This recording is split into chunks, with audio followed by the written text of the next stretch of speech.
नमस्कार। आज के वीडियो में हम बात करेंगे एक बहुत कॉमन समस्या जिसको आपने सुना तो होगा लेकिन आप उसको बहुत सीरियस नहीं लेते, फैटी लिवर। आप अल्ट्रासाउंड कराने जाएंगे तो शायद हर चौथे पांचवें व्यक्ति में फैटी लिवर बहुत माइनर, पहले शुरुआत में वो हिपैटोमेगैली के फॉर्म में दिखता है और फिर fatty liver grade 1 grade 2 form में दिखता है। और जब हम डॉक्टर के पास उसे दिखाने जाते हैं तो उसकी कुछ बहुत श्योर शॉट मेडिसिन नहीं लिखी जाती है, तो हम भी उसको बहुत सीरियस नहीं लेते। लेकिन हम इस वीडियो में आपको बताएंगे कि ये किस तरीके से आपके लिए जानलेवा हो सकता है और साथ ही साथ इससे बचने के क्या क्या उपाय हो सकते हैं। इस पूरे वीडियो में हम उसके बारे में बात करेंगे। तो फैटी लिवर जो है वो आज एक महामारी की तरह बढ़ रहा है, एक साइलेंट किलर की तरह पूरे विश्व को अपनी चपेट में ले रहा है।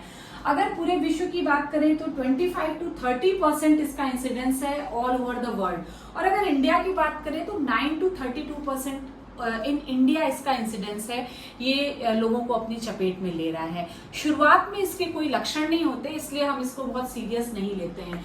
लेकिन भविष्य में ये लिवर सिरोसिस, लिवर कैंसर और लिवर फेल्योर का कारण हो सकता है।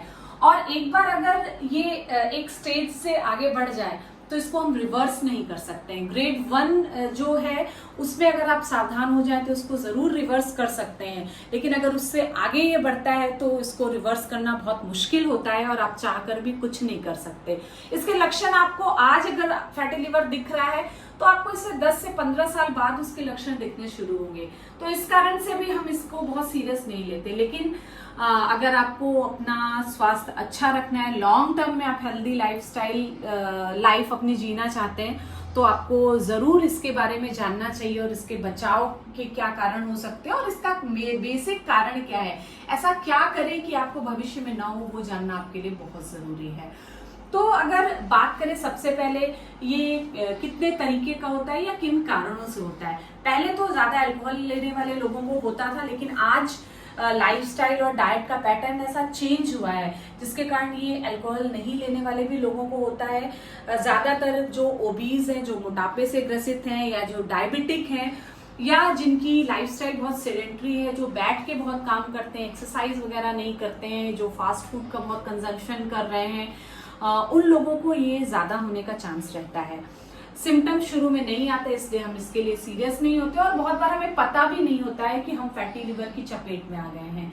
इसके जो साइंस है, अगर हम बात करें तो कुछ बेसिक साइंस हैं जो आपकी बॉडी में ये आपको अलर्ट करेंगे कि आप फैटी लिवर की चपेट में आ रहे हैं।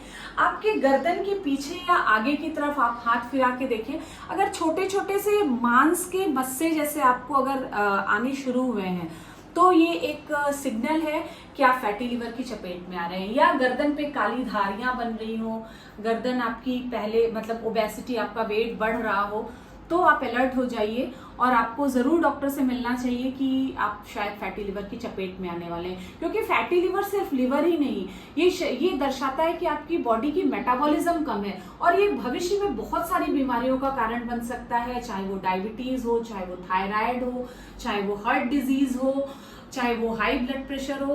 फैटी लिवर ही इन सारी बीमारियों का बेसिक कारण है और फैटी लिवर का कारण आपका लो मेटाबॉलिज्म है।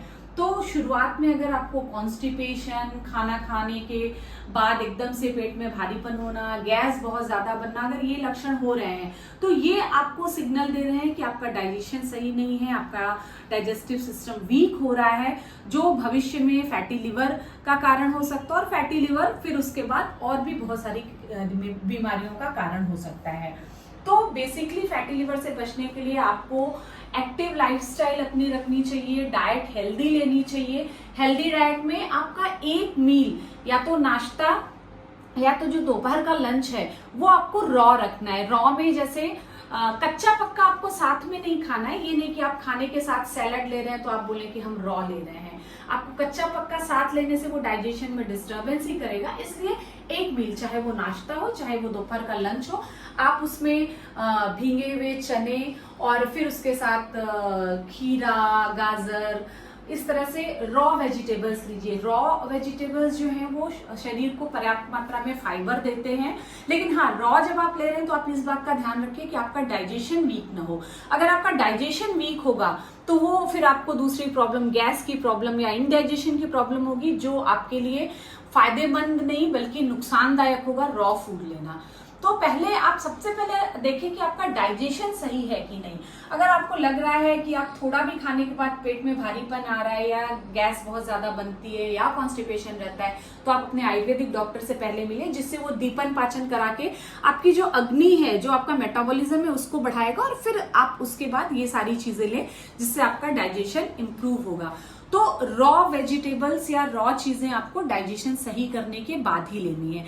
इसके अलावा आपको कम से कम 40 से 45 मिनट आपको व्यायाम करना है। व्यायाम भी आप अपने डॉक्टर से ही पूछ के करें, क्योंकि एक ही व्यायाम सबके लिए ठीक हो ये जरूरी नहीं है।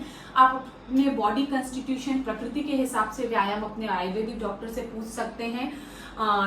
20 से 25 मिनट टहलना इज गुड, बट जो व्यायाम करें वो जरूर डॉक्टर से पूछ के, स्पेसिफिक व्यायाम जो आपके एब्डोमेन पे प्रेशर डाल रहे हो, जो आपके एब्डोमिनल मसल्स की एक्सरसाइज करा रहे हो, वो व्यायाम आपको फैटी लिवर में हेल्पफुल होंगे।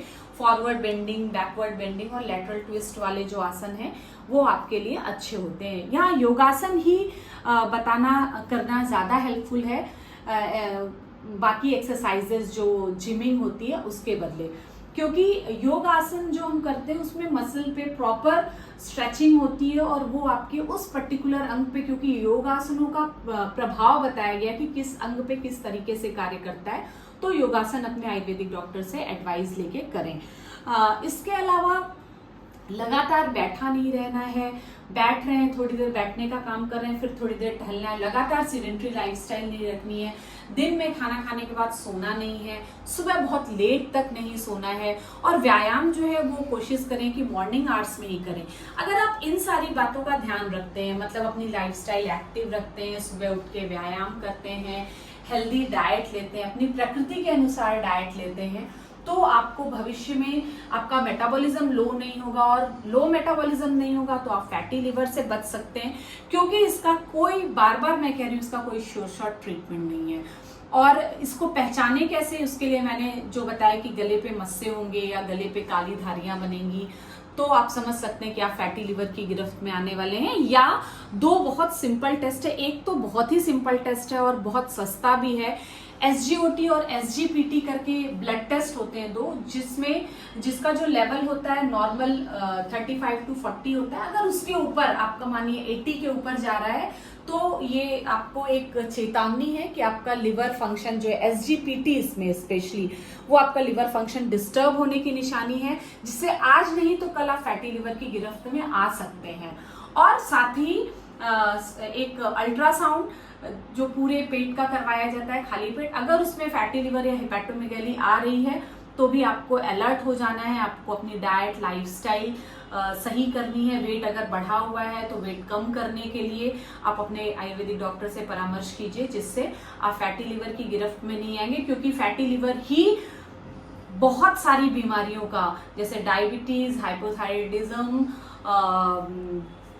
Heart disease, high blood pressure, even cancer का कारण है। तो आप अपने स्वास्थ्य को बनाए रखने के लिए अपने मेटाबॉलिज्म को अच्छा रखें। जैसा आयुर्वेद में कहा गया है, रोगा सर्वेपि मंदग्नि, सारे रोग जो हैं वो आपके मंदग्नि से, आपके लो डाइजेशन, आपके लो मेटाबॉलिज्म से होते हैं। तो अपने मेटाबॉलिज्म को सही रखने के लिए आयुर्वेद में बताई गई दिनचर्या का पालन करें। अपने डॉक्टर, आयुर्वेदिक डॉक्टर से अपने प्रकृति का निर्धारण करवाएं और उनसे पूछें कि आपके लिए कैसी डाइट एंड लाइफस्टाइल सही रहेगी। इसके अलावा एक बहुत और इम्पोर्टेंट चीज आयुर्वेद में बताई गई है, ऋतुचर्या, हर सीजन के हिसाब से। क्योंकि एक चीज, एक फूड आइटम या एक लाइफस्टाइल जो आपके लिए इस सीजन में सही है वो अगले सीजन में सही हो ये जरूरी नहीं है। तो इसलिए दिनचर्या और ऋतुचर्या दोनों का ही आपको पालन करना चाहिए अपने स्वास्थ्य को मेंटेन रखने के लिए। तो अपने आयुर्वेदिक डॉक्टर से जरूर इसके बारे में परामर्श लें। And for more information, you can call your Health Alexa at 8948888894। और ये वीडियो आपको अच्छा लगा हो तो इसे लाइक जरूर करें और अपने जानने वालों के साथ शेयर करें जिनकी आप केयर करते हैं, क्योंकि जानकारी ही बचाव है। एक बार हो गया तो आप बहुत कुछ नहीं कर सकते। तो भविष्य में आप अपने जिन चाहने वालों को चाहते हैं कि वो स्वस्थ रहें, आपके साथ रहें, इस वीडियो को जरूर शेयर करें। और अगर कोई क्वेरी हो तो हमें कमेंट सेक्शन में जरूर बताएं। धन्यवाद।